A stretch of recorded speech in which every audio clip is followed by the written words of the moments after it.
तो मुझे लगता है मेरी आवाज़ सबको सुनाई पड़ रही है। तो आज हम लोग, मैंने आपको जैसे क्लास में बताया था कि हमारा जो पेपर है,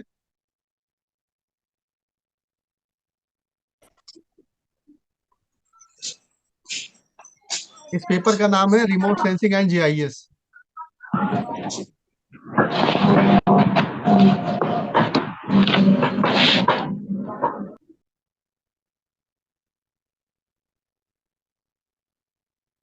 और इस पेपर को हम शुरू करें उसके पहले मैं थोड़ा सा आपके सिलेबस पे डिस्कस करना चाहता हूँ। देखिए, आपके सामने जो विश्वविद्यालय का सिलेबस दिया गया है वो है, और इस पेपर का नाम है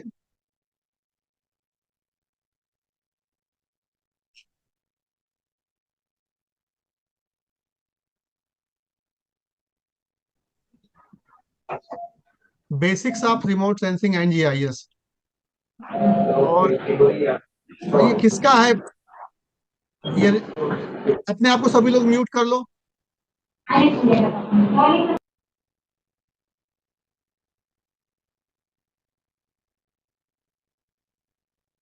ये जो पेपर है हमारा, ये पेपर हमारा है basic of remote sensing GS GIS. यानी रिमोट सेंसिंग का मतलब होता है सुदूर संवेदन, और जीआईएस का मतलब होता है ज्योग्राफिकल इंफॉर्मेशन सिस्टम या भौगोलिक सूचना तंत्र। तो भौगोलिक सूचना तंत्र और सुदूर संवेदन के जो बेसिक सिद्धांत हैं, जो प्रारंभिक या प्राथमिक सिद्धांत हैं, वो इस पेपर का नाम दिया गया है। और जैसे कि आपको पता है कि इसमें टोटल मार्क्स हमारे पास हैं 25 + 75, यानी 100 मार्क्स का ये पेपर है। और मिनिमम पासिंग मार्क्स आपको कितने प्राप्त करने हैं? वो आपको प्राप्त करने हैं 40। जब आप 40 मार्क्स प्राप्त कर लेंगे तो अगली क्लास में, यानी ये 6 सेमेस्टर में, आपका प्रमोशन हो जाएगा।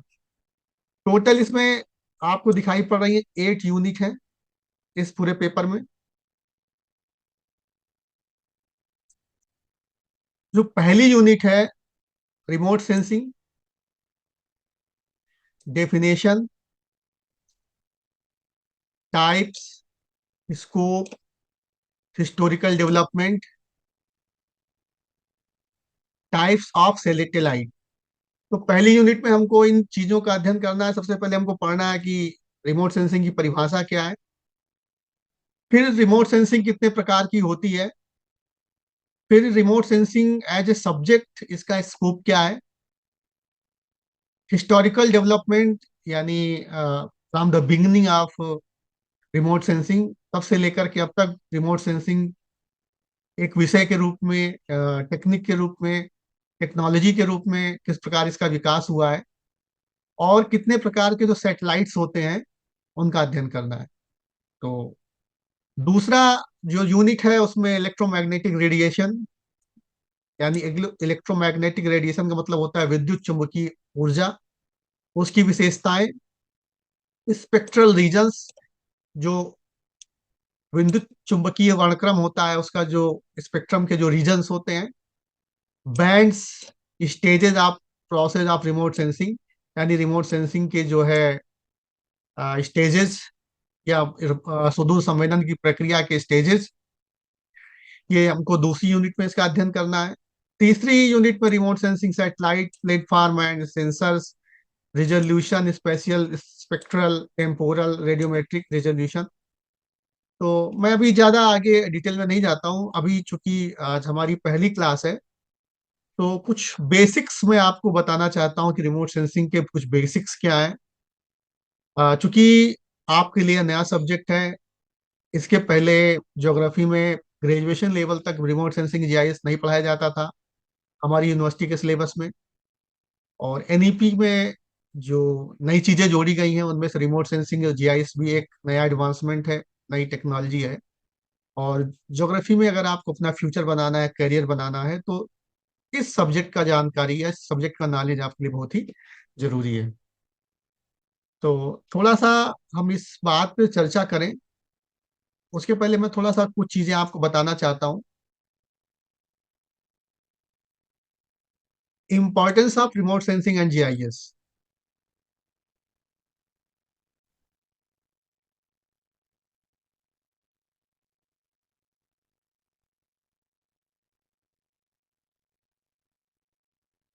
हम लोग चर्चा करें कि रिमोट सेंसिंग है क्या, जीआईएस क्या है। इसके पहले थोड़ा सा हम लोग चर्चा कर लेते हैं what is the importance of remote sensing and GIS. जो पहला पॉइंट है, remote sensing and GIS are powerful tool in the field of geography, geology, environmental science, urban planning and और अदर सब्जेक्ट्स।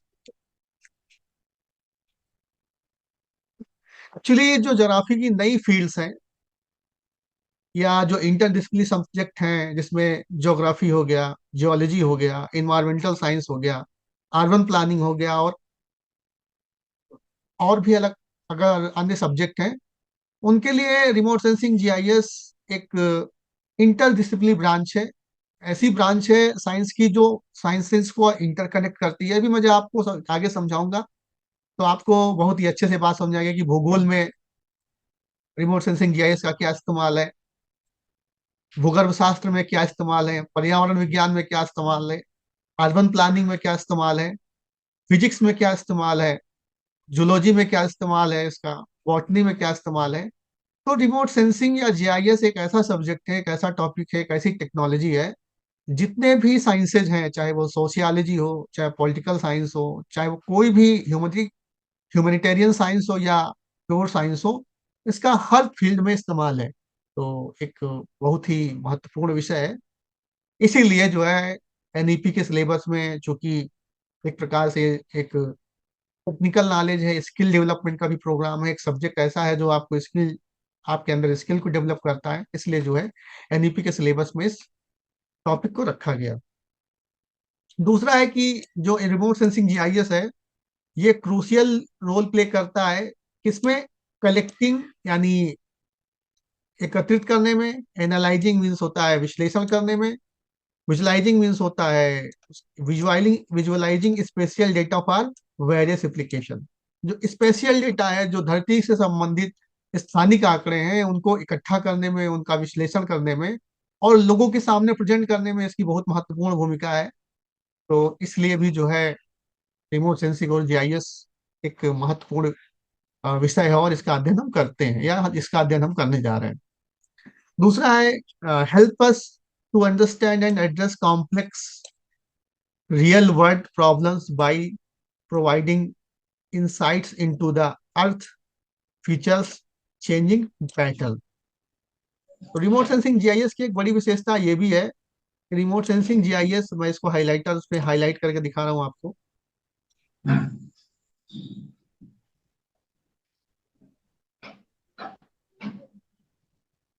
ये आपको दिखाई पड़ रहा है। तो ये रिमोट सेंसिंग जीआईएस का ये भी विशेषता है कि जो हमारे साइंसेस के साथ जो ह्यूमन लाइफ की जो कॉम्प्लेक्स प्रॉब्लम्स हैं, जैसे कहीं पर अर्थक्वेक आता है, तो अर्थक्वेक को लेकर कैसे रिस्पॉन्ड किया जा सकता है, तो इन तमाम समस्याओं का भी जो है सॉल्यूशन इसमें है। तो ये भी इसी कारण जो है, इन कारणों से जो है रिमोट सेंसिंग जीआईएस हमारे लिए इम्पोर्टेंट है। और दूसरा, weather the monitoring environmental management resources for making inform decision, remote sensing and GIS are indispensable in today's world.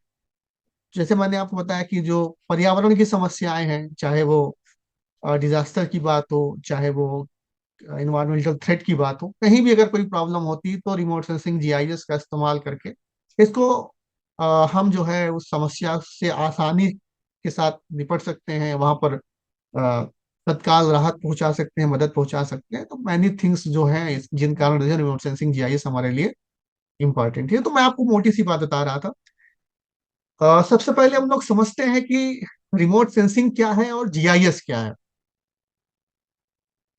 तो रिमोट सेंसिंग शब्द जो है, ये देखिए मैं हाईलाइट करके दिखा रहा हूं आपको, दो शब्दों से मिलकर बना हुआ है। पहला है रिमोट, जिसको हम हिंदी में सुदूर बोलते हैं, यहाँ दूर बोलते हैं, और दूसरा है सेंसिंग, मीन्स होता है संवेदन। मतलब जब किसी वस्तु के, व्यक्ति के, पदार्थ के, पृथ्वी के किसी भी एलिमेंट के पास गए हुए बिना उसके बारे में हम जो है जानकारी एकत्रित करते हैं, तो उस प्रक्रिया को हम सुदूर संवेदन कहते हैं। थोड़ा सा इसको और आसान भाषा में समझा जाए कि किसी वस्तु के डायरेक्ट कांटेक्ट में आए बिना, किसी ऐसे इक्विपमेंट के माध्यम से जो कि उसकी विजुअल इमेज, उसकी थर्मल इमेज हमारे साथ साझा कर सके, हमारे साथ प्रोड्यूस कर सके, हमसे बांट सके, बगैर उसके संपर्क में आए हुए। जैसे आप मान लीजिए कि अगर आपके सामने एक पत्थर रखा हुआ हो, तो अगर उस पत्थर को आप देख नहीं पा रहे हैं तो क्या करेंगे? आप उस पत्थर को छुएंगे और छू करके बताएंगे कि ये पत्थर है। पत्थर है या लकड़ी का कोई टुकड़ा है या लोहे का कोई टुकड़ा है। लेकिन अगर हमारी आंखें वहां पे काम कर रही है, वहां पर दृश्य प्रकाश उपस्थित है, तो उस दृश्य प्रकाश के माध्यम से, हमारी आंखों के माध्यम से हम जो है उस वस्तु के बारे में एक अनुमान लगा पाएंगे कि ये वस्तु जो है ये पत्थर है। पत्थर भी किस प्रकार का है, ग्रेनाइट का है कि बेसाल्ट का है कि मार्बल का है। राड जो पड़ी हुई है वो स्टील की राड है कि लोहे की राड है कि एल्यूमिनियम की राड है। लकड़ी जो पड़ी हुई है वो किस प्रकार की लकड़ी है।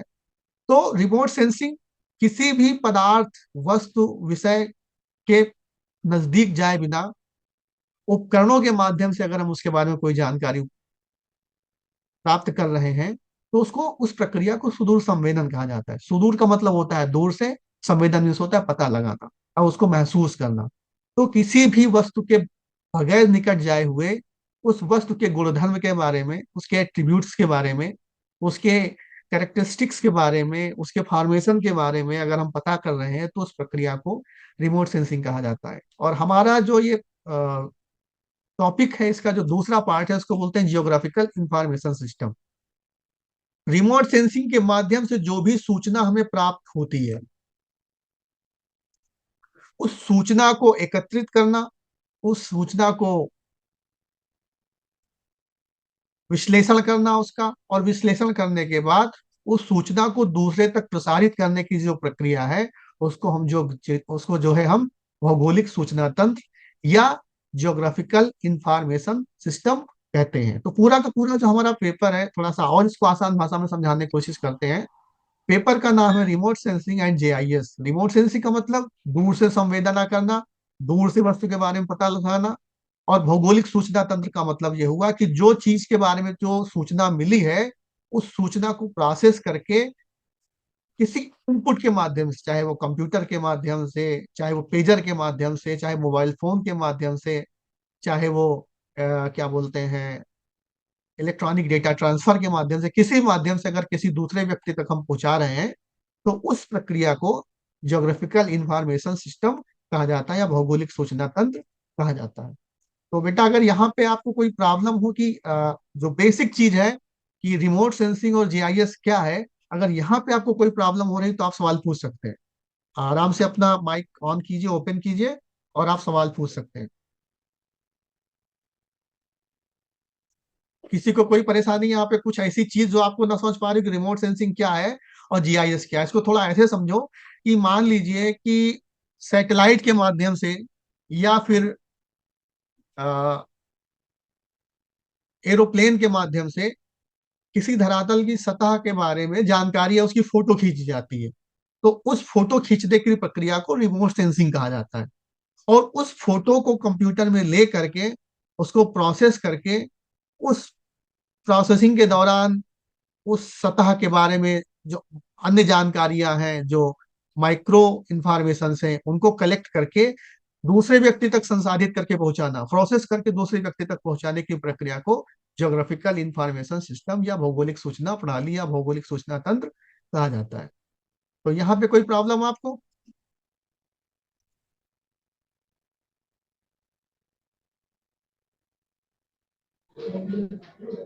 मेरी नो आवाज सर, आ कोई रही है ना? प्रॉब्लम। मेरी यस सर। आवाज आ तो यहाँ पे कोई प्रॉब्लम आपको? मतलब रिमोट सेंसिंग और जीआईएस आपको समझ में आ रहा है कि रिमोट सेंसिंग का मतलब क्या होता है और जीआईएस का मतलब क्या होता है? रिमोट सेंसिंग का मतलब होता है कि इक्विपमेंट के माध्यम से, उपकरणों के माध्यम से, ठीक है, टूल्स के माध्यम से किसी भी वस्तु के बारे में दूर से पता कर लेना। हम उसके नजदीक नहीं जा रहे हैं, उसके बावजूद भी हम जो है, जैसे मान लीजिए जैसे हमारी आंखें हैं, हम जैसे ही विजुअल लाइट में आते हैं, हमारी आंखों का एक रेंज है, और उस रेंज तक जो भी वस्तुएं हमको वस्तुओं तक प्रकाश की किरण पड़ती है, वो प्रकाश की किरण परिवर्तित होकर के हमारी आंखों तक आती है, और हमारी आंखें उस वस्तु को सेंस करती है। तो हमारी आंखें रिमोट सेंसिंग का सबसे बढ़िया उदाहरण है। और जैसे हमारी आंखें काम करती हैं, वैसे ही हमारी आंखों के सिद्धांत के आधार पर ही जो है कैमरे बनाए गए, फोटोग्राफिक कैमरे बनाए गए हैं। और ये फोटोग्राफिक कैमरे या सेंसर लगभग लगभग हर रेंज में, जब आप अभी हम आपको सोलर स्पेक्ट्रम पढ़ाएंगे, तो उस सोलर स्पेक्ट्रम के हर स्पेक्ट्रम को जो है संसाधित करने के लिए, उसको विजुलाइज करने के लिए, उसको उसके डेटा को स्टोर करने के लिए अलग तरह के जो है कैमरे बनाए गए हैं। तो रिमोट सेंसिंग का मतलब हुआ किसी वस्तु के संपर्क में आए बिना उसके बारे में अगर हम कोई जानकारी प्राप्त कर रहे हैं, तो उसको कहा जाता है रिमोट सेंसिंग या सुदूर संवेदन। और जो भी जानकारी हम प्राप्त कर रहे हैं, उस जानकारी का इस्तेमाल, उसको प्रोसेस करना, उसके बारे में अन्य लोगों तक कंप्यूटर के माध्यम से पहुंचाने की प्रक्रिया को हम कहते हैं ज्योग्राफिकल इंफॉर्मेशन सिस्टम। बताओ बेटा, यहाँ पे कोई सवाल पूछना है आपको?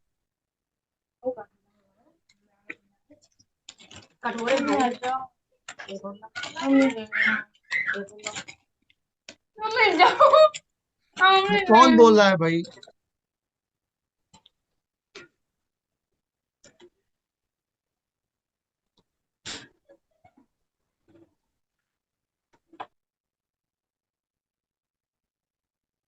यहाँ पे कोई सवाल आपको पूछना है?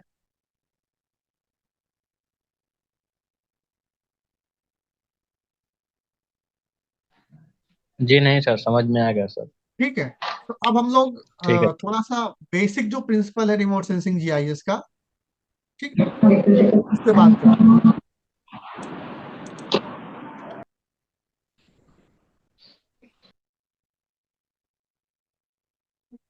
देखो, आपके सामने एक स्लाइड दिखाई पड़ रही है,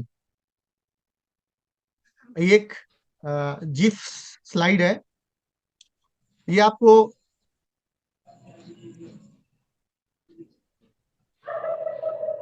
ये सन दिखाई पड़ रहा है। जी सर।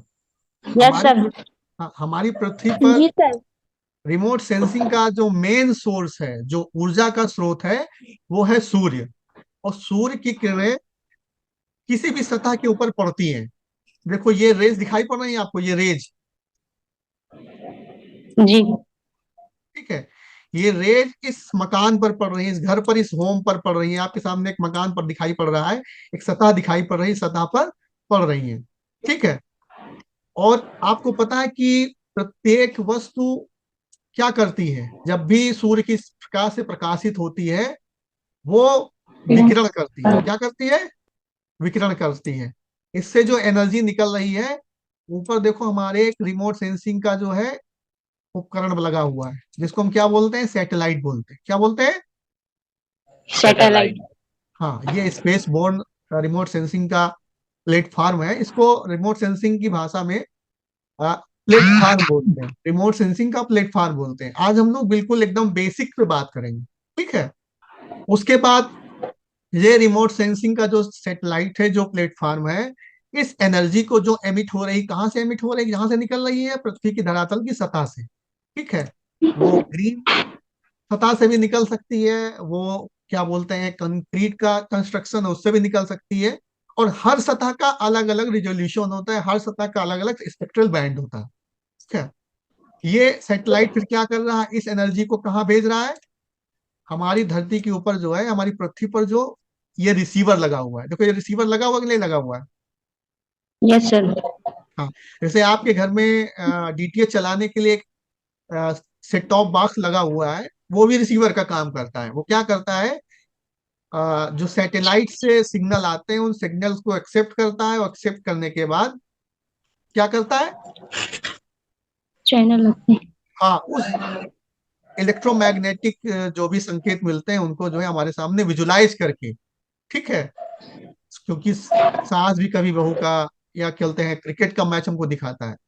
और हमारा जो रिमोट सेंसिंग की जो प्रक्रिया है, हमारा जो रिमोट सेंसिंग है, देखिए ये जो सैटेलाइट है, ये किसी भी तरह जो है इस पृथ्वी की सतह के संपर्क में नहीं आया। कि आया बताइए? ये देखिए पृथ्वी की सतह है, इस सतह के संपर्क में ये जो है रिमोट सेंसिंग का जो सैटेलाइट है बिल्कुल नहीं आया। लेकिन उसने जो सूर्य के प्रकाश की किरणें इस पे पड़ रही हैं, इन रिफ्लेक्टेड एनर्जी को, इस रिफ्लेक्टेड प्रकाश की किरणों को उसने क्या किया, अपने सेंसर में सेंस किया। और सेंस करने के बाद पृथ्वी के धरातल पर जो सैटेलाइट भेजा, जो रिसीवर बैठ रखा हुआ है, उस रिसीवर तक उसको क्या किया, पोर्ट किया, उस रिसीवर तक भेजा। इस पूरी प्रक्रिया को हम क्या कहते हैं, रिमोट सेंसिंग बोलते हैं। क्या बोलते हैं? Remote sensing. हाँ, सूर्य की सतह से जो है विकिरण, पृथ्वी की सतह से जो है विकिरण, या इसको पृथ्वी की सतह से जो है परावर्तन, परावर्तन के बाद जो है जो रिमोट सेंसिंग का जो प्लेटफॉर्म है उसके द्वारा उस एनर्जी को क्या बोलते हैं, सेंस करना। और सेंस करने से लेकर के जो रिसीवर तक भेजने की पूरी प्रक्रिया को क्या बोलते हैं, इसको हम बोलते हैं रिमोट सेंसिंग बोलते हैं। अब रिसीवर जब इस एनर्जी को ग्रहण करता है, ग्रहण करने के बाद प्रोसेस करके अगला व्यक्ति है, जैसे हम लोग अपने गूगल अर्थ पे इमेज देखा है, उस व्यक्ति को जो इमेज भेज रहा है, उस व्यक्ति प्रोसेस करके उस इमेज को जब हमारे तक आती है, उस प्रक्रिया को जियोग्राफिकल इंफॉर्मेशन सिस्टम कहते हैं। जब हम लोग आगे जब पढ़ेंगे पूरा का पूरा रिमोट सेंसिंग जीआईएस, तो आपको पता चलेगा कि आप जो है अंतरिक्ष से जो खींची गई इमेजेस हैं, उन इमेजेस को भी खुद देख सकते हैं। भारत के जो उपग्रह है, यूएस का जो उपग्रह है, यूरोपियन स्पेस एजेंसी के जो उपग्रह हैं, उनके द्वारा जो भी इमेजेस खींची गई हैं, उन इमेजेस को आप अपने लैपटॉप पे, अपने कंप्यूटर पे देख सकते हैं। और देख करके प्रोसेस करके जो है आप अपने गांव का, अपने जो है नगर का, अपने मोहल्ले का, अपने आसपास की चीजों का खुद मैपिंग कर सकते हैं। आप खुद बता सकते हैं कि हमारे यहाँ 2005 में कितने बिल्डअप एरिया था, क्या बोलते हैं, वनों की स्थिति क्या थी, और 2023 में क्या स्थिति है। उसमें क्या बोलते हैं, कुछ बढ़ोतरी हुई है, कुछ रिडक्शन हुआ है, या उसमें कुछ वृद्धि हुई है, या घटोतरी, तो कुछ भी आप जो है उसके आधार पे आप एनालिसिस कर सकते हैं। तो जो ये पूरी की पूरी प्रक्रिया है, यानी सूर्य से एनर्जी का एमिशन होना, रेडिएशन होना, रेडिएशन होने के बाद पृथ्वी के धरातल पर उस पर पड़ना, धरातल से रिफ्लेक्शन होना, रिफ्लेक्शन होने के बाद वो सेंसर तक जाना, सेंसर से जो है वो रिसीवर तक जाना, इस पूरी प्रक्रिया को रिमोट सेंसिंग या जीआईएस कहा जाता है, रिमोट सेंसिंग की प्रक्रिया कहा जाता है। तो ये बात आपको समझ है कि रिमोट सेंसिंग होती क्या है, एक मोटा मोटा अगर आपसे कहा जाए तो आपको रिमोट सेंसिंग अब जो है समझ में आ गई होगी। यहाँ पे कोई बेटा सवाल अगर हो तो आप पूछ सकते हो।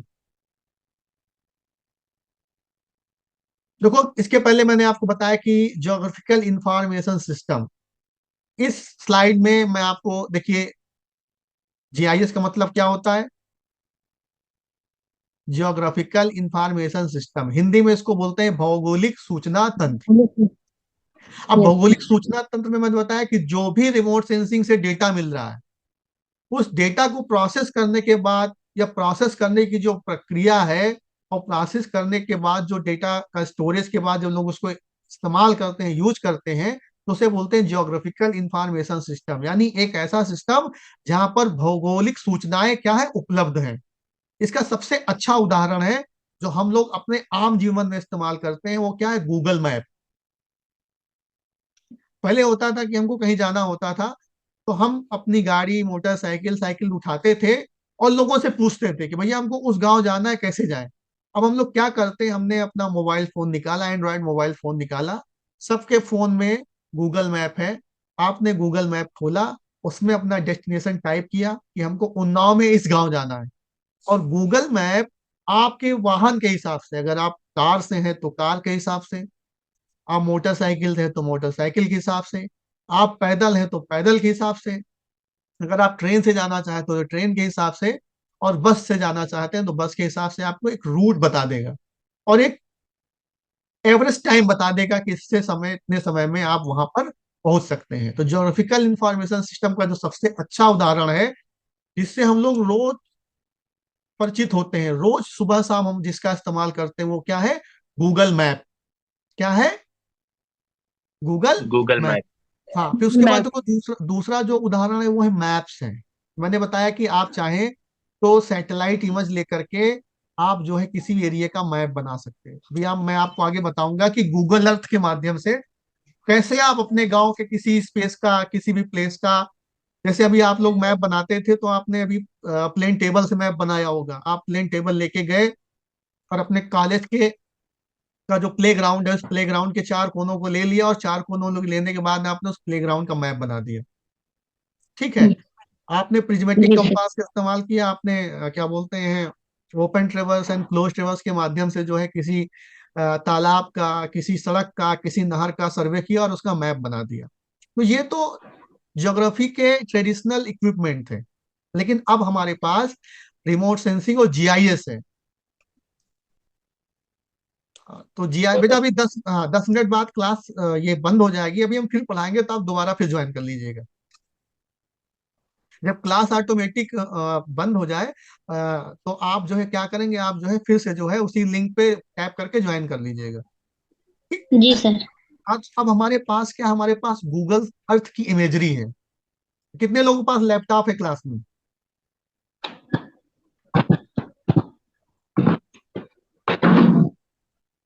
चलिए, लैपटॉप नहीं तो एंड्रॉयड फोन तो है ही। तो गूगल अर्थ की इमेजरी है, और उस इमेजरी के आधार पे कुछ एप्स मैं आपको बताऊंगा। आप चाहें तो किसी भी छोटे से छोटे और बड़े से बड़े एरिया का केवल अपने फोन के आधार पे आप फोन से मैप बना सकते हैं। आपको किसी भी इक्विपमेंट की जरूरत नहीं पड़ेगी। केवल फोन का इस्तेमाल करके आप अपने खेत का, अपने घर का, अपने गांव के तालाब का, किसी भी स्थान का आप जो है मैप बना सकते हैं। फिर मैंने बताया कि जो रिमोट से जीआईएस का जो सबसे इम्पोर्टेंट पॉइंट है वो एनालिसिस है। जो भी हमको डेटा प्राप्त हो रहा है, मैंने बताया कि हर एमिटेड सरफेस या सरफेस से जो एमिशन होता है, जो परावर्तन होता है, उस परावर्तन का एक स्पेक्ट्रल रेंज होता है। और उस स्पेक्ट्रल रेंज के आधार पे पता किया जाता है कि जो सतह का जो हमने चित्र खींचा है, जो हमने फोटो हमको सैटेलाइट इमेज मिली है, वहां पर कितना क्या बोलते हैं कंस्ट्रक्शन एरिया है, कितना क्या बोलते हैं फॉरेस्ट एरिया है, कितना बैरन लैंड है, कितना जो है वाटर एरिया है। तो इसके आधार पे आप बता सकते हैं कि एग्जैक्ट डेटा बता सकते हैं कि हमारे गांव में इतना प्रतिशत जल है, इतना परसेंट क्या बोलते हैं कारपेट एरिया है, इतना परसेंट जो है फॉरेस्ट एरिया है, इतना परसेंट खेत है, या इतना परसेंट हमारा यहाँ जो है खेती का जमीन है। उसके बाद डेटा मैंने बताया कि जो भी चीजें हमको प्राप्त होती है, डेटा प्राप्त होती है, और इस डेटा को हम एनालाइज करते हैं। एक्चुअली पूरा का पूरा जीआईएस का जो कॉन्सेप्ट है वो डेटा पे ही बेस है। क्योंकि आपके पास डेटा नहीं होगा तो आप जो है किसी प्रकार की कोई एनालिसिस नहीं कर पाएंगे। फिर कुछ सॉफ्टवेयर हैं, जब आप आगे पढ़ेंगे तो, जिसमें QGIS है, मैप बनाने के लिए अच्छा सॉफ्टवेयर है। ओपन सोर्स फ्री सॉफ्टवेयर है, आर्क जीआईएस है, एडास इमेजिन है, ये सॉफ्टवेयर है। इन सॉफ्टवेयर का इस्तेमाल करके जो है आप मैप बना सकते हैं। सैटेलाइट्स के बारे में आपको पता है कि हमारी पृथ्वी के जो हमारा स्पेस है, उस स्पेस में मैन मेड जो है सैटेलाइट्स घूम रहे हैं।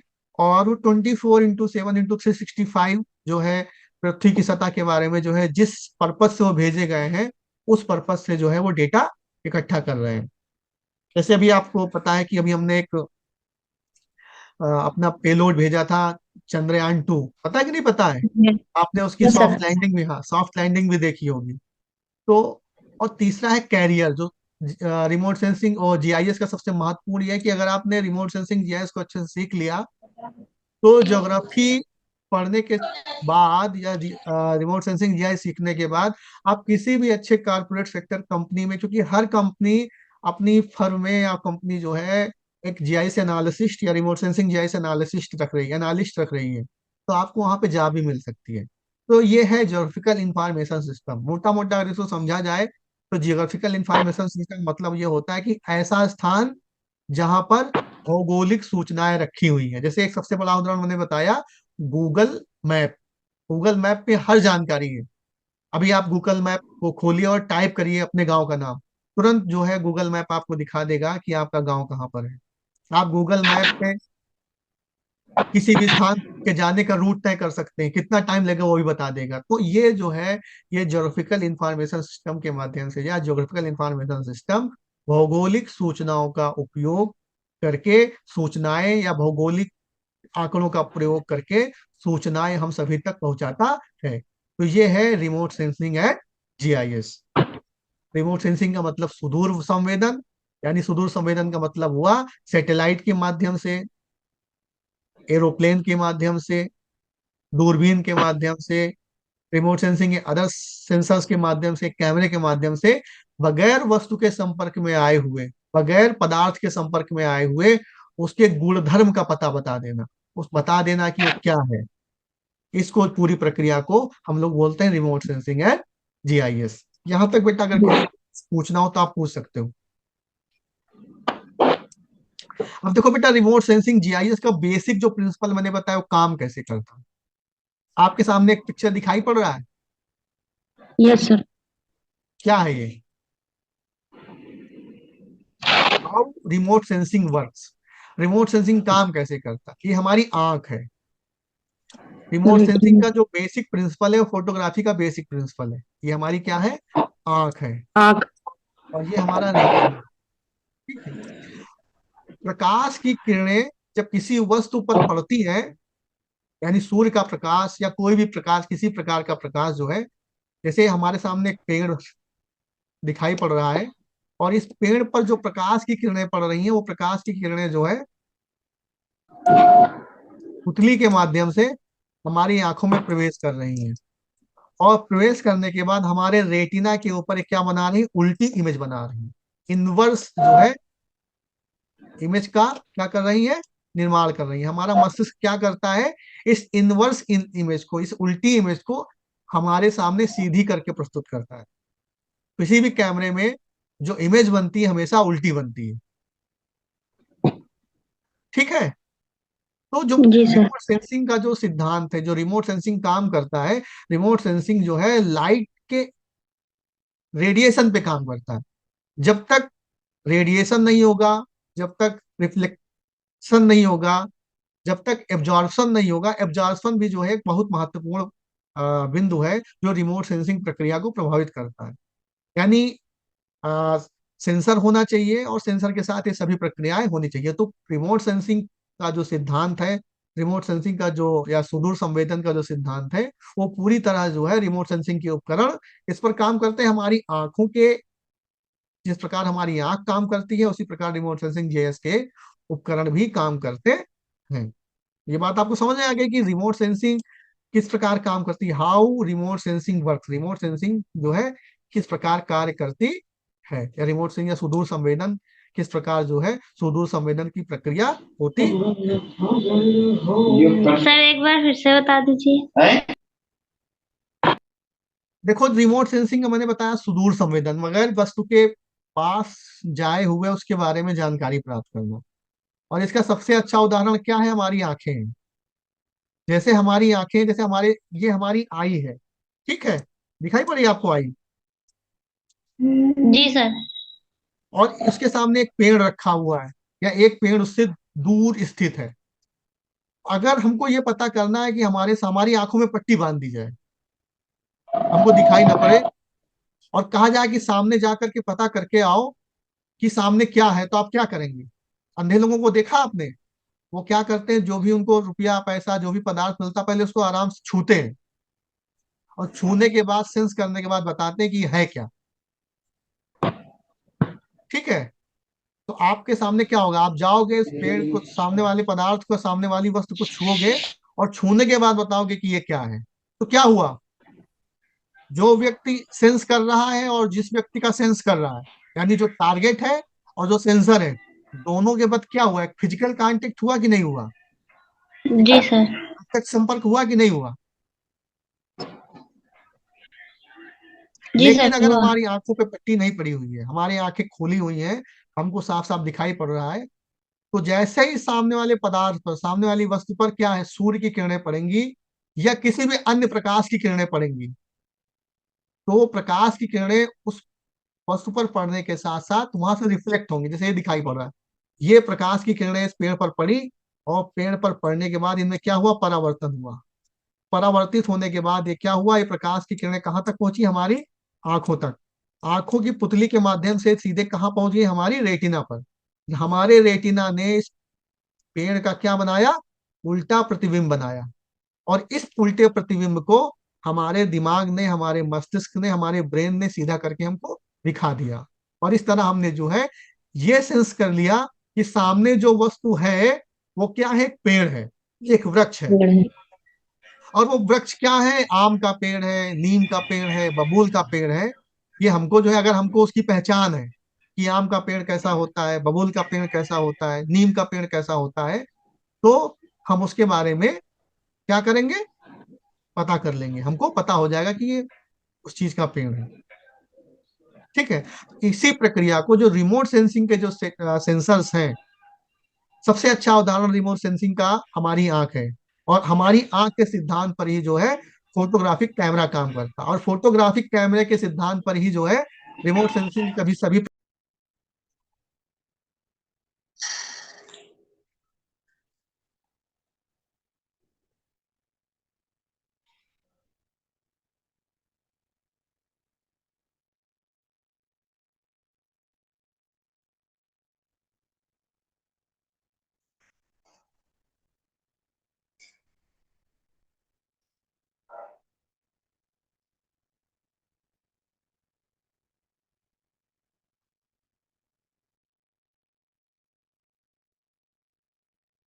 सभी लोगों ने ज्वाइन कर लिया। जी सर। जी सर। अब बताओ बेटा, आपकी जो है 50-60 की क्लास है और केवल जो है 5 लोगों ने छह ज्वाइन बच्चे। किया। मतलब छठा तो मैं हूँ, केवल 5 लोगों ने ज्वाइन किया। तो आप सोच लो कि क्या स्थिति है।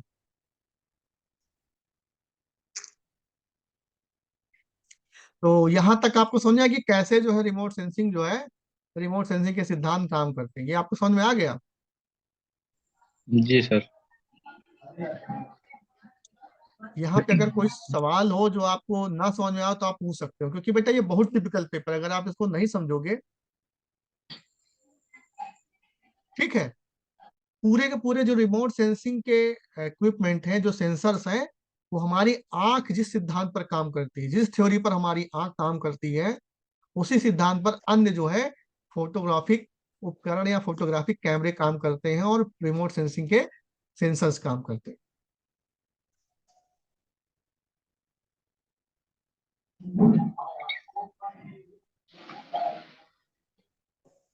अब जो सबसे महत्वपूर्ण चीज है कि रिमोट सेंसिंग हमको पता हो गया, जीआईएस हमको पता हो गया। अब हमको ये पता होना चाहिए कि रिमोट सेंसिंग का इतिहास क्या है, what is the history of remote sensing. तो जो रिमोट सेंसिंग का इतिहास है, वो बेटा शुरू होता है फोटोग्राफी के इतिहास से। ये आपको चित्र दिखाई पड़ रहा है। जी सर। Yes sir. अब पता नहीं, आप लोगों ने देखा नहीं होगा, हम लोग जब छोटे थे तो जो फोटोग्राफर है एक बड़ा सा डिब्बा रखते थे, उसमें जी कपड़ा सर। लगा होता था, और सामने व्यक्ति को बैठा कर उसकी फोटो खींची जाती थी, और तुरंत उसको डेवलप करके भी दे देते थे। तो ब्लैक एंड व्हाइट फोटोग्राफ हमको तुरंत प्राप्त हो जाती थी। आपने वो वाला कैमरा देखा है कि नहीं देखा है? नहीं। नीला सा डिब्बा रखा रहता था, आपने नहीं देखा। ठीक है। तो रिमोट सेंसिंग की शुरुआत होती है तब जब मनुष्य ने इस्तेमाल किया फोटोग्राफिक कैमरे का। और फोटोग्राफिक जो सबसे पहला कैमरा था उसको कहा गया कैमरा ऑब्सक्यूरा। इसको याद रखना। ये हाईलाइटेड पोर्शन आपको दिखाई पड़ रहा है, कैमरा ऑब्सक्यूरा। और कैमरे की जो सबसे बड़ी परिभाषा वो होती है कि camera is a light tight box. मतलब कैमरा एक जो है ऐसा बॉक्स होता है जिसके अंदर लाइट प्रवेश नहीं कर सकती है, और लाइट प्रवेश करती भी है तो कैसे प्रवेश करती, कंट्रोल्ड वे में प्रवेश करती है। आप लोगों ने कैमरा देखा है कि नहीं देखा है? जी सर। अब हर आदमी के पास कैमरा है। आपका मोबाइल फोन आपने देखा है? जी सर। मोबाइल फोन में आपके फ्रंट कैमरा दिया हुआ है, और आपके मोबाइल फोन में बैक कैमरा दिया हुआ है। बैक कैमरे से अच्छी फोटो, हाई रेजोल्यूशन की फोटो खींचती हैं, और फ्रंट कैमरे से आप क्या करते हैं, पास अपनी, की चीजें खींच। हाँ, अपनी सेल्फी खींचते हैं जिसका जो है रेजोल्यूशन कम होता है। जी तो सर। फोटोग्राफी के इतिहास से ही जो है रिमोट सेंसिंग का इतिहास शुरू होता है, क्योंकि रिमोट सेंसिंग का सिद्धांत या रिमोट सेंसिंग का पूरा theoretical background that is based on remote photography. तो जो सबसे पहला कैमरा था वो था कैमरा ऑब्सक्यूरा। और ये लैटिन भाषा का शब्द है, इसलिए बता रहा हूँ कि हो सकता है कि बेटा आपका ये पेपर जो है आपको ऑब्जेक्टिव में भी आ सकता है, ठीक है, एमसीक्यू में भी पूछा जा सकता है। अभी विश्वविद्यालय ने कुछ निर्धारित नहीं किया। तो कैमरा ऑब्सक्यूरा का अर्थ होता है अंधेरा कमरा। क्या होता है? अंधेरा कमरा। अंधेरा। हाँ। और सबसे पहले इसका इस्तेमाल किया था डांस, एक चीनी फिलासफर थे, चीनी वैज्ञानिक थे जिनका नाम था मोजी। क्या नाम था इनका? मोजी। मोजी।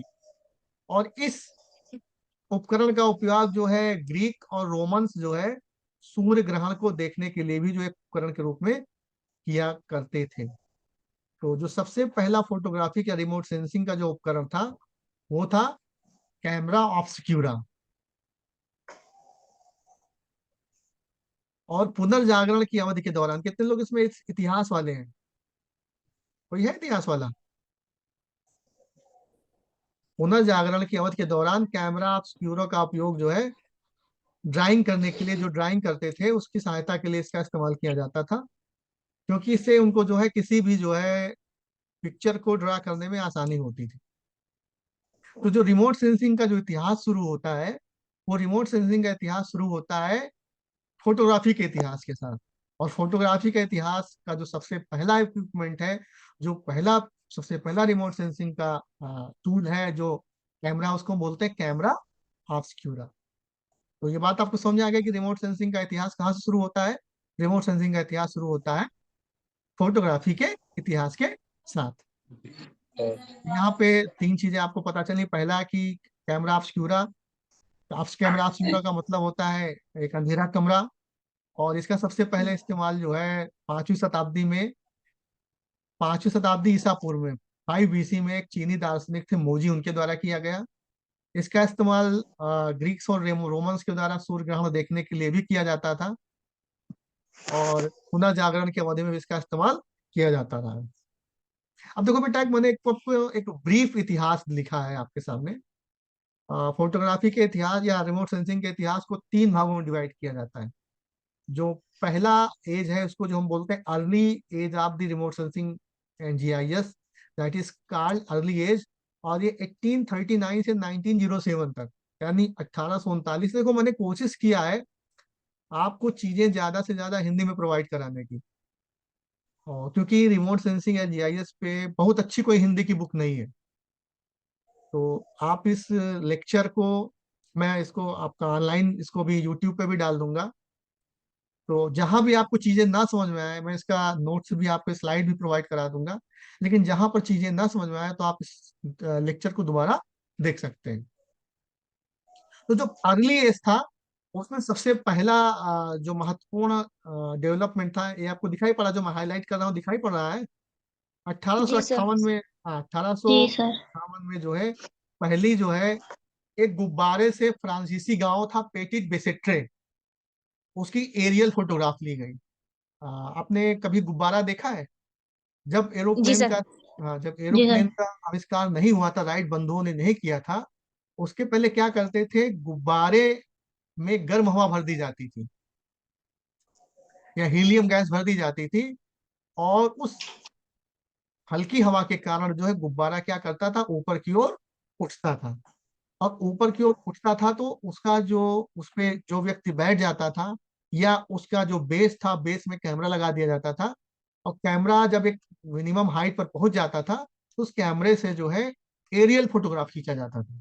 तो जो सबसे पहला एरियल फोटोग्राफ था वो, देखिए मैं दिखाता हूँ अभी आपको एरियल फोटोग्राफ। ये देखिए, ये आपको दिखाई पड़ रहा है, जी ये सर। पिक्चर दिखाई पड़ रहा है, ठीक है। तो ऐसे ये, चूंकि ये तो ब्लिम करका है, लेकिन एक ऐसे ही गुब्बारा बना करके उसके बेस में जो है कैमरा लगा करके एरियल फोटोग्राफ खींचा जाता था। तो ये सबसे पहला जो एरियल फोटोग्राफ था, वो सबसे पहले जो है एक क्या बोलते हैं, फ्रेंच थे, इनका नाम था नादर। उन्होंने जो है फ्रांस में खींचा था 1858 में। फिर उसके बाद जो है इन्हीं व्यक्ति ने जो है 1860 में फ्रैंको प्रशिया युद्ध के दौरान फ्रांसीसी सेना के लिए, दुश्मन सेना की गतिविधियों के लिए हवाई तस्वीरें ली। अब देखो, जब पता चल गया कि गुब्बारे का इस्तेमाल करके जो है ऊंचाई से जाकर के फोटो खींची जा सकती है, तो एक युद्ध हुआ था फ्रांस और प्रशिया के मध्य। और उस युद्ध के दौरान इन्हीं नादर महोदय ने क्या किया, हवाई जो गुब्बारा था, गुब्बारे में कैमरा लगाया और ये उसको ऊपर की ओर उन्होंने उड़ा दिया, और वहां जाकर के उन्होंने फोटो खींची। और फोटो खींचने के बाद पता चला कि जो है कितनी संख्या में सैनिक हैं और कहाँ तक पहुंचे हैं, उनके पास कौन कौन से हथियार हैं, कौन कौन से युद्ध के हथियार हैं, और उनसे लड़ने के लिए हमको किस स्तर की तैयारी की जानी चाहिए। तो अगर देखा जाए तो रिमोट सेंसिंग का जो सबसे पहला इस्तेमाल किया गया, वो इस्तेमाल किया गया युद्ध के लिए, आर्मी पर्पज के लिए, वार के लिए, वार पर्पजेस के लिए इस्तेमाल किया गया। और तब से लेकर आज तक सबसे ज्यादा इस्तेमाल रिमोट सेंसिंग जीआईएस का वार पर्पजेस के लिए ही किया जाता है, युद्ध के उद्देश्य के लिए ही किया जाता है। आपने सुना होगा कि यूक्रेन के ऊपर आज जो है इतने मिसाइलें फेंकी गई। अभी एक नया युद्ध शुरू हुआ है इसराइल और इजराइल फलस्तीन। तो हमास। रॉकेट का हमला कर रहा है इसराइल जो है, फलस्तीन के ऊपर मिसाइल हमले कर रहा है। तो इन सभी हमलों के लिए जो डेटा प्राप्त होता है कि कौन चीज कहाँ पर है, किस स्थान पे पिन करना है, किस स्थान पे मिसाइल गिरानी है, किस स्थान पे रॉकेट डालना है, इसका जो डेटा प्राप्त होता है वो कहाँ से प्राप्त होता है, रिमोट सेंसिंग एंड जीआईएस से। देखो कुछ चीजें हैं, देखिए सब 1882 में हवाई तस्वीरें प्राप्त करने के लिए पतंगों का इस्तेमाल किया जाता था। तो जब गुब्बारे हो गए तो भारी पतंगों के माध्यम से जो है एरियल फोटोग्राफ खींचे गए, क्योंकि गुब्बारों में लंबा समय लगता था, श्रम साध्य था, पैसा भी ज्यादा खर्च होता था, और पतंगे उड़ाने में ज्यादा जो है ना पैसा लगता था, ना ज्यादा ज्यादा जो है खर्च आता था, ज्यादा समय लगता था। उसके बाद एक व्यक्ति थे जिनका नाम था जूलियस न्यूब्रोन। इन्होंने जो है कबूतरों के जो है पेट में एक कैमरे का को लगाया, और जब कबूतर जहां भी जाता था तो जहां जहां वो जाता था उसको जो है वहां वहां की जो क्या करता था, वो इमेज खींचता था। और इमेज खींच कर जब वो वापस लौट करके आता था, तो उस डेटा को प्रोसेस करके, उस फिल्म को प्रोसेस करने के बाद जो है पता चलता था कि यहाँ हमारा कबूतर गया था और यहाँ पे ये गतिविधियां हो रही हैं। आपने सुना होगा कि कबूतरों का इस्तेमाल पत्र भेजने के लिए किया जाता था। लेकिन 1903 में, 1903 में जो है एक व्यक्ति थे जूलियस न्यूब्रोन, उन्होंने जो है एक ऐसे कैमरे का आविष्कार किया जिसको कबूतरों के पेट में बांध दिया जाता था। और जब कबूतर उड़ता था तो कबूतर के मूवमेंट के साथ साथ वो कैमरा भी इमेज को क्लिक करता था, रिमोट सेंसिंग के इमेज को क्लिक करता था, और जब वापस लौट करके आता था तो उस इमेज को प्रोसेस करने के बाद पता चल जाता था कि इस स्थान पे ये मूवमेंट हो रहा है। ठीक है। उसके बाद 1906 में ये जो अर्ली एजेस में आपने देखा कि जो अभी जो 1907 तक का जो समय था, 1907 तक का जो समय था, अभी रिमोट सेंसिंग के उपकरणों के रूप में या तो गुब्बारे का इस्तेमाल किया जा रहा था, या फिर पतंगों का इस्तेमाल किया जा रहा था, या फिर जो है किसका इस्तेमाल किया जा रहा था, कबूतरों का इस्तेमाल किया जा रहा था। कबूतरों का इस्तेमाल इसलिए किया जा रहा था, कबूतर पालतू होते थे, और जहां से उनको छोड़ा जाता था वापस उसी स्थान पर भी वापस लौट आते थे। जैसे मान लीजिए बाज के ऊपर उन्होंने कैमरा लगा दिया, तो बाज तो पालतू आसानी से होता नहीं, तो संभव नहीं होता था कि बाज से दोबारा जो है इस कैमरे को वापस लिया जा सके। तो इसलिए जो है तीन चीजों का इस्तेमाल, जो अर्ली एज था रिमोट सेंसिंग इन जीआईएस का, फोटोग्राफी का, उसमें तीन चीजों का इस्तेमाल किया गया रिमोट सेंसिंग एंड जीआईएस के लिए। पहला किया गया गुब्बारे का इस्तेमाल, दूसरा किया गया पतंगों का इस्तेमाल, और तीसरा इस्तेमाल किसका किया गया, कबूतरों का। कबूतरों का। अगर ये पेपर ऑब्जेक्टिव बनता है तो यहाँ से आपके पेपर के लिए एमसीक्यू सवाल बन सकते हैं, मल्टीपल चॉइस क्वेश्चन बन सकते हैं। अगर ये एमसीक्यू नहीं बनता है, अगर ये रिटन एग्जाम होता है, तो फिर हिस्ट्री आप जब रिमोट सेंसिंग या एक 100 वर्ड का या 200 वर्ड का सवाल आपसे पूछा जा सकता है। उसके बाद जो मिडिल एज था, आ, वो था 1908 से लेकर के 1945 तक। यानी प्रथम विश्व युद्ध के शुरू होने से पहले से लेकर के, प्रथम विश्व युद्ध कब शुरू हुआ था,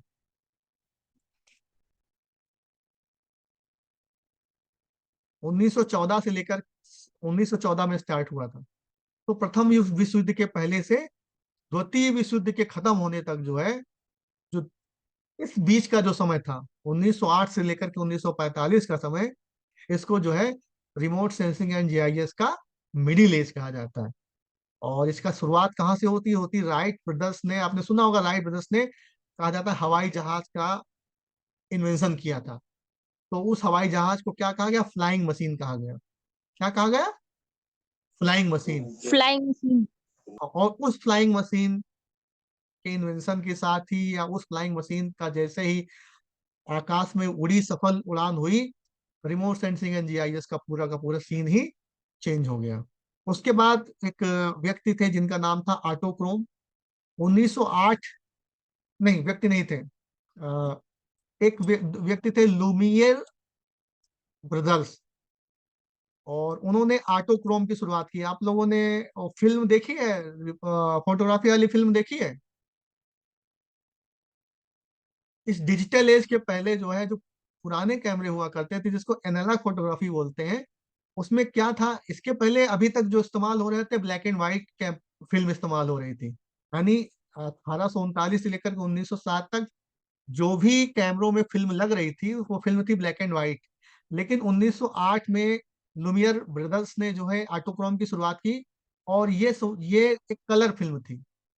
और इस कलर फिल्म को प्रोसेस करके जो है, जो इमेज प्राप्त की जा रही थी, वो कलर इमेज प्राप्त की जा रही थी। जैसे ब्लैक एंड व्हाइट में केवल हमको टोन्स मिलता है, ग्रे है, व्हाइट है या ब्लैक है। तो उससे थोड़ा सा कठिन होता था कि इमेज इंटरप्रिटेशन में आसानी नहीं होती थी। तो अब जो है 1908 में लुमिनर ब्रदर्स ने एक नया इन्वेंशन किया, और वो कलर फोटोग्राफ, कलर फिल्म की उन्होंने उन्होंने इन्वेंशन किया। और उस कलर फिल्म ने जो है, क्या बोलते हैं, रिमोट सेंसिंग जीआईएस में कलर रिमोट सेंसिंग जीआईएस का शुरुआत की, जिसको हम विजुअल रेंज की कलर रिमोट सेंसिंग इमेज बोलते हैं। और सबसे पहले हवाई जहाज से जो फोटोग्राफी हुई, उस फोटोग्राफी को किया था, एक कंपनी थी मोशन पिक्चर्स, और उसके फोटोग्राफर थे एलपी बोन विलियन, इनका नाम था। और इन्होंने सबसे पहले जो है हवाई जहाज से फोटो खींची। गुब्बारे से फोटो किसने खींची थी? नादर महोदय ने। और हवाई जहाज से फोटो किसने खींची थी? LP Bone Willian. और एलपी बोन विलियन किस कंपनी के थे? मोशन पिक्चर के जो है कंपनी के ये फोटोग्राफर थे, जिन्होंने हवाई जहाज का इस्तेमाल करके, हवाई जहाज के माध्यम से फोटोग्राफी किया। हवाई जहाज का इस्तेमाल जो है फोटो खींचने के लिए, रिमोट सेंसिंग करने के लिए किया। और सबसे बड़ी बात है कि जो प्रथम विश्व युद्ध मैंने आपको बताया, प्रथम विश्व युद्ध 1914 से शुरू हुआ था, और 1918 तक लगभग 4 से 5 साल रहा। और इस प्रथम विश्व युद्ध के दौरान जो दुश्मन देश की सेना सेना है, उसका मूवमेंट क्या है, दुश्मन देश की सीमा का मूवमेंट में कहाँ कहाँ पर, क्या बोलते हैं, अ, अवरोध है, कहाँ पर अवरोध नहीं है, उन सबका पता करने के लिए प्रथम विश्व युद्ध के दौरान हवाई जहाजों के बेस में कैमरा लगा करके एरियल फोटोग्राफी के मंच के रूप में एरोप्लेन का इस्तेमाल खूब किया गया। आप लोगों ने किसी फर्स्ट वर्ल्ड वॉर की मूवी देखी है कि नहीं देखी है?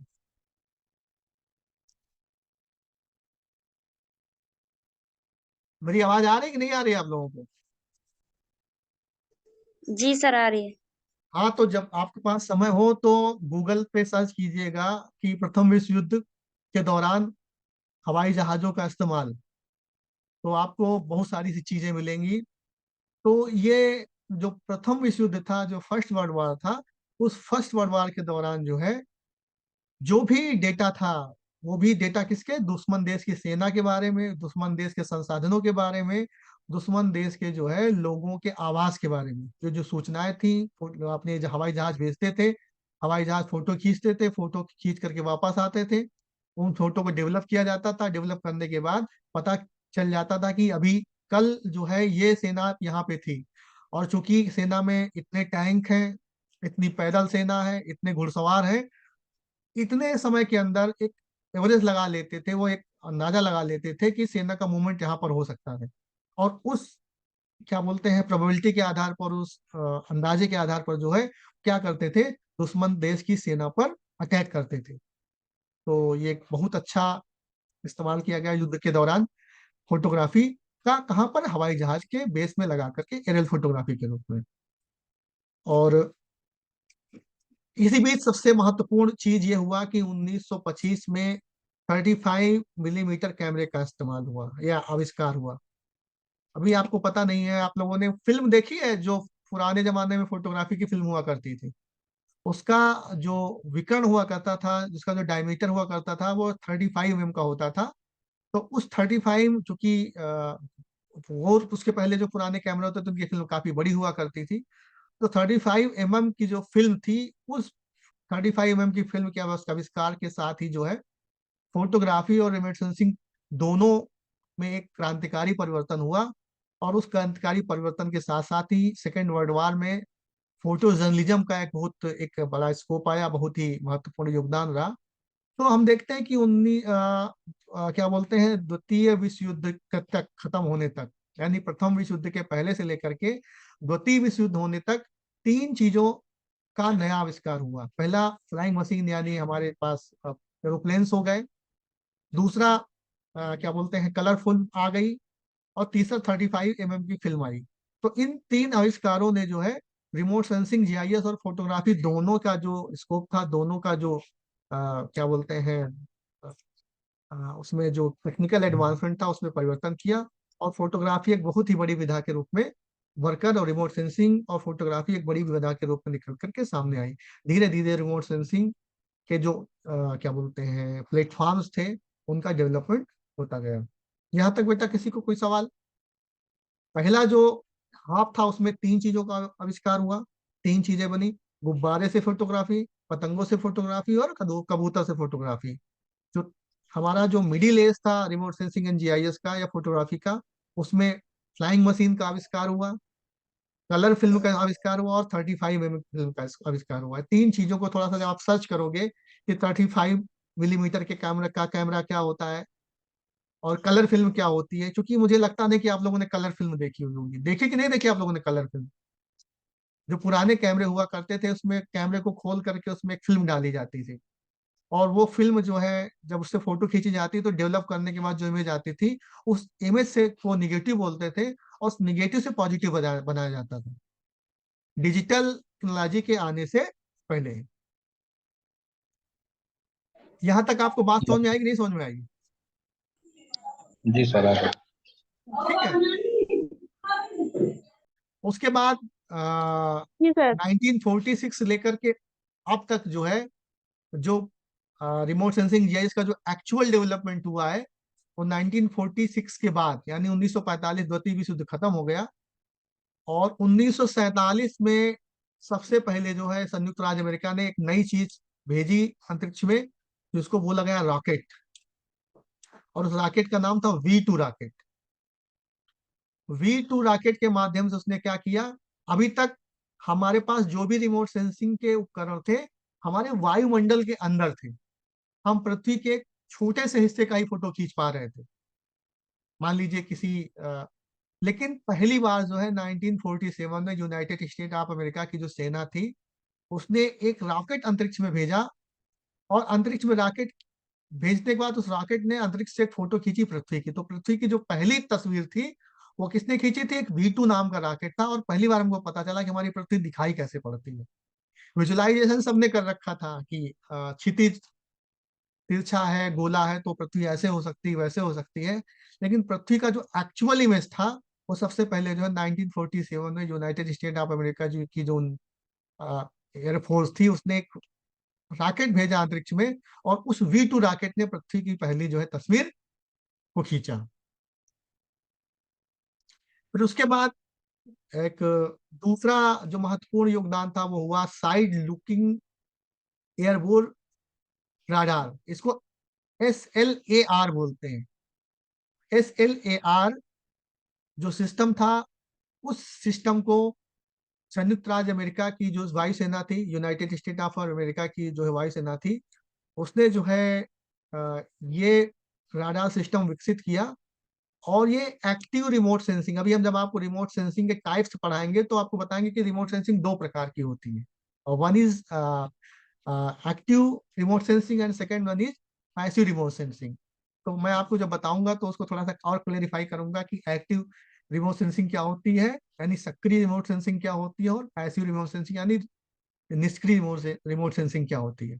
उसके बाद जो अगला परिवर्तन हुआ, या जो अगला जो डेवलपमेंट हुआ, वो हुआ 1957 में। और 1957 में एक वर्तमान में जिसका एक बड़ा हिस्सा रूस है, एक देश था उसको बोलते हैं USSR, united state of Soviet Russia, जिसको सोवियत संघ भी कहा जाता था। सोवियत संघ ने जो है दुनिया का पहला कृत्रिम उपग्रह, मैन मेड या आर्टिफिशियल सैटेलाइट लॉन्च किया, और उस सैटेलाइट का नाम था स्पुतनिक। तो अभी तक तीन परिवर्तन हुए। सबसे पहला अंतरिक्ष से पहली इमेज ली गई, यानी जो 1946 का जो समय था हमारे पास, अभी तक हम पृथ्वी के वायुमंडल के अंदर से ही फोटो खींच रहे थे, रिमोट सेंसिंग के उपकरणों का इस्तेमाल कर रहे थे। पहली बार 1946 के बाद क्या हुआ, हमने जो है पृथ्वी के वायुमंडल को क्रॉस किया और आउटर स्पेस में गए। और आउटर स्पेस में जाकर के हमने पृथ्वी की तस्वीर खींची। हमने पृथ्वी के क्या बोलते हैं कि चक्कर लगाने वाला एक उपग्रह स्थापित किया। उसके बाद यहाँ तक बात आपको समझ में आई? यहाँ तक बेटा ना समझ तो पूछ सकते हैं आप इसको, कि तीन चीजें हुई। 1947 में V2 रॉकेट लॉन्च किया गया। 1940 1954 में जो है SLAR राडार सिस्टम विकसित किया गया। और तीसरा जो सबसे महत्वपूर्ण काम हुआ, वो हुआ यूनाइटेड सोवियत रशिया क्या बोलते हैं सोवियत संघ के द्वारा। उन्होंने 1957 में दुनिया का पहला कृत्रिम उपग्रह जो है स्पुतनिक लॉन्च किया। उसके बाद 1960 से लेकर के 1970 तक, अभी तक जो रिमोट सेंसिंग हो रही थी, वो रिमोट सेंसिंग हो रही थी फिल्म के माध्यम से। जो भी इमेज बन रही थी, एक केमिकल कोटेड जो है फिल्म होती थी। उस फिल्म पर क्या बोलते हैं सीमित मात्रा में लाइट डाली जाती थी, लाइट से जो इमेज बनती थी, और इमेज को प्रोसेस करने के बाद जो है हमको उसका एक्चुअल इमेज हमको प्राप्त होती थी। तो एक लंबी प्रक्रिया थी। लेकिन 1960 से लेकर 1970 के बीच में जो डिजिटल कैमरों का आविष्कार हुआ। जो एनालॉग कैमरे थे, एनालॉग कैमरे का मतलब ऐसे कैमरे थे जिनमें फिल्म पड़ती थी, उनके स्थान पर जो है डिजिटल कैमरे का आविष्कार हुआ। और इस डिजिटल इमेजिंग ने जो है फोटोग्राफी का जो, या रिमोट सेंसिंग और जीआईएस का जो पार्ट था, जो रीजन था, जो क्षेत्र था, उसमें जो है रिवॉल्यूशनरी जो है काम किया। जैसे आज हर आदमी के हाथ में फोन है, तो हम जो फोन में फोटो खींच रहे हैं, वो फोटो कैसी है? एनालॉग इमेज है कि डिजिटल इमेज है? Digital image. डिजिटल इमेज है। तो जी जी। 1960 के पहले, यानी 1960 के पहले, हमारे पास एनालॉग कैमरे ही थे, डिजिटल कैमरे नहीं थे। और हम अपने देश में देखा जाए तो अभी हम 5 साल तक पहले 2015 तक हम लोग जो है एनालॉग कैमरे ही काफी मात्रा में इस्तेमाल कर रहे थे। लेकिन जैसे जैसे टेक्नोलॉजी एडवांस हुई, चीजें सस्ती हुई, और टेक्निकल एडवांसमेंट के कारण जो है सभी लोग लगभग लगभग डिजिटल कैमरे इस्तेमाल कर रहे हैं। एनालॉग कैमरा शायद ही कोई इस्तेमाल कर रहा हो। मेरे पास भी एनालॉग कैमरा रखा हुआ है, वो संग्रहालय में रखा हुआ है। ठीक है। तो डिजिटल इमेजिंग ने, या डिजिटल और इलेक्ट्रॉनिक कैमरों ने जो है रिमोट सेंसिंग जैसे फोटोग्राफी के जो है क्षेत्र में जो है बहुत ही रिवॉल्यूशनरी जो है काम किया। उसके बाद फिर जो है 1960 में पृथ्वी का जो अवलोकन उपग्रह जिसे भेजा गया, और इसके माध्यम से जो टेलीविजन 1960 के बाद जो है इंफ्रा थर्मल इंफ्रारेड के माध्यम से जो है, और 1960 में टेलीविजन जो आप हमको दिखाई पड़ता है हम लोग बैठ करके अपने घर में। अभी तो हम सैटेलाइट इमेजेस का इस्तेमाल, सैटेलाइट कम्युनिकेशन का इस्तेमाल जो है डीटीएच के लिए, इसे हम लोग डायरेक्ट टू होम बोलते हैं।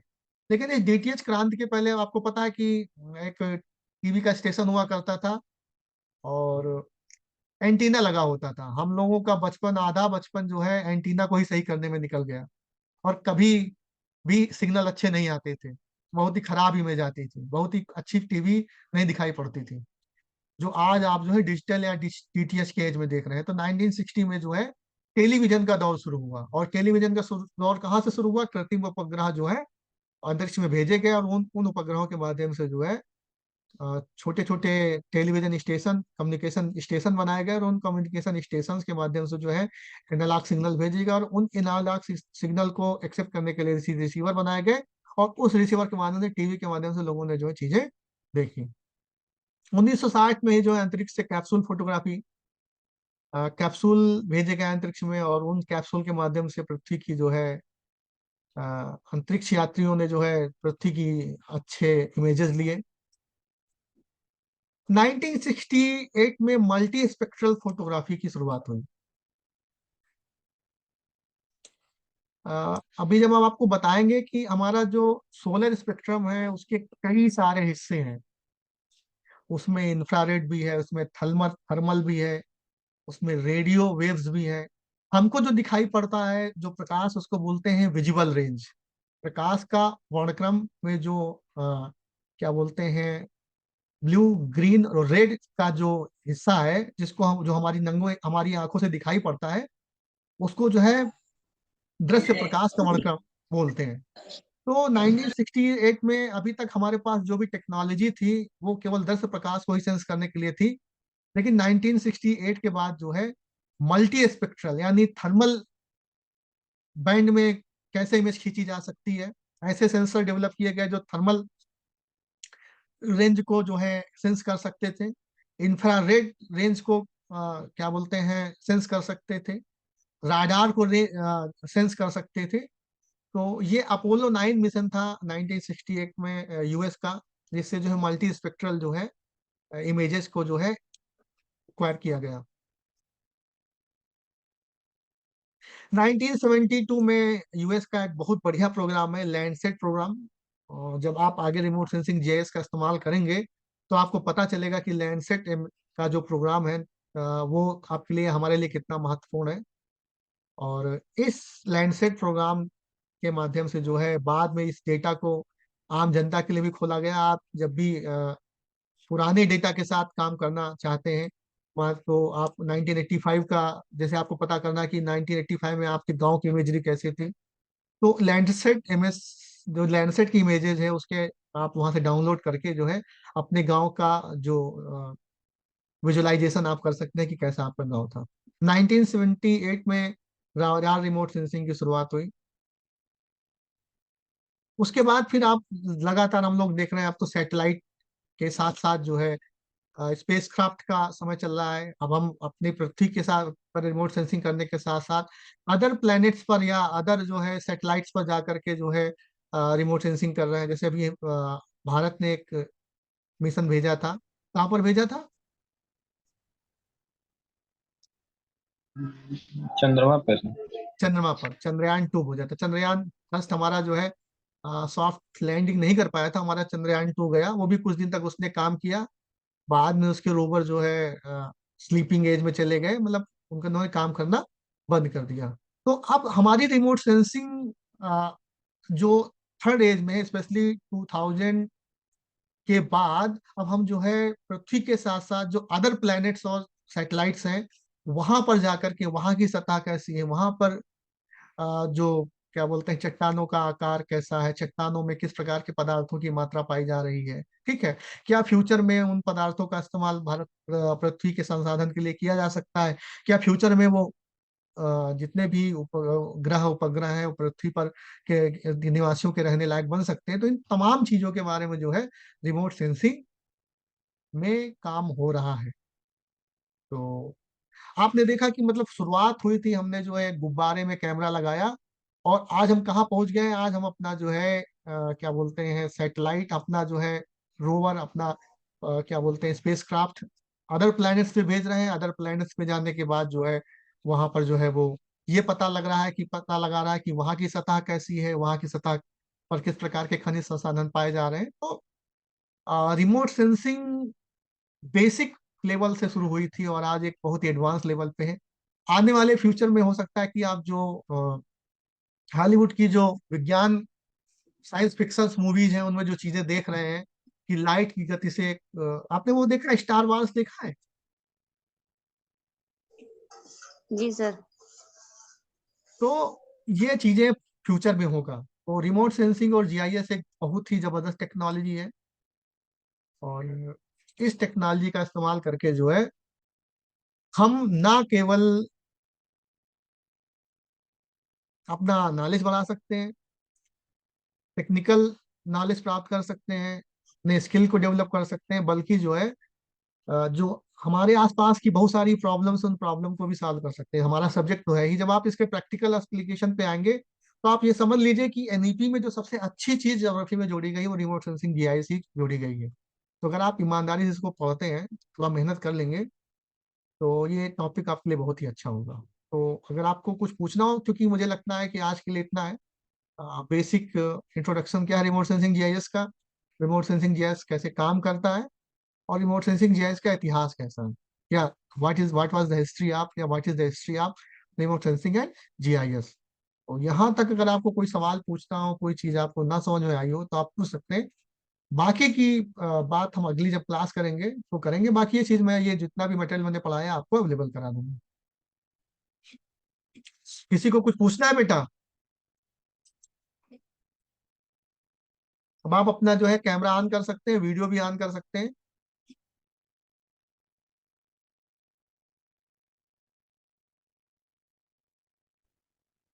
आदर्श, कोई सवाल?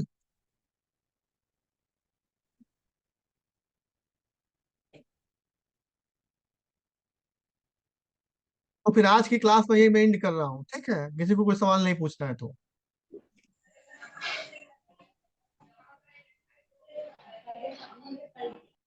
पूछना है किसी को?